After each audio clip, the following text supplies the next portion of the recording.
রোববার স্থানীয় সময় ভোরে একের পর এক বিমান হামলায় কেঁপে ওঠে লেবাননের বিভিন্ন অঞ্চল। শনিবার অধিকৃত গোলান মালভূমিতে হিজবুল্লাহর রকেট নিক্ষেপের প্রতিশোধ হিসেবে এ হামলা চালানো হয়েছে বলে জানায় আইডিএফ।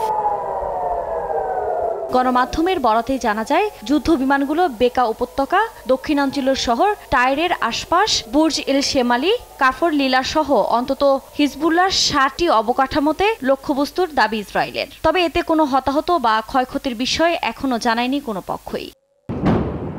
এর আগে স্থানীয় সময় শনিবার ইসরায়েল অধিকৃত গোলান মালভূমির মাজদাল শামস শহরের একটি ফুটবল মাঠে হামলা চালায় লেবাননের হিজবুল্লাহ। এতে শিশুসহ হতাহত হন বেশ কয়েকজন। এই হামলার দায় হিজবুল্লাহ অস্বীকার করলেও উপযুক্ত জবাবের হুঁশিয়ারি দেন ইসরায়েলের প্রধানমন্ত্রী বেনিয়ামিন নেতানিয়াহু, যার অংশ হিসেবে এ বিমান হামলা চালানো হয়েছে বলে মত বিশ্লেষকদের।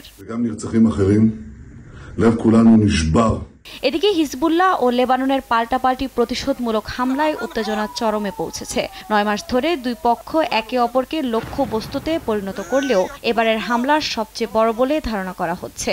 এতে সবচেয়ে বিপাকে সীমান্ত অঞ্চলের বাসিন্দারা। দিন দিন উত্তেজনার পারদ যেভাবে বাড়ছে, তাতে যে কোনো সময় পুরো মাত্রায় যুদ্ধ শুরুর আশঙ্কা বিশ্লেষকদের। তবে দুই পক্ষকেই সংযত থাকার আহ্বান জানিয়েছে জাতিসংঘ।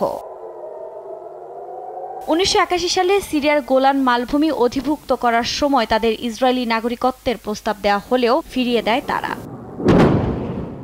আফরিন মৌ, নিউজ ডেস্ক, দেশ টিভি।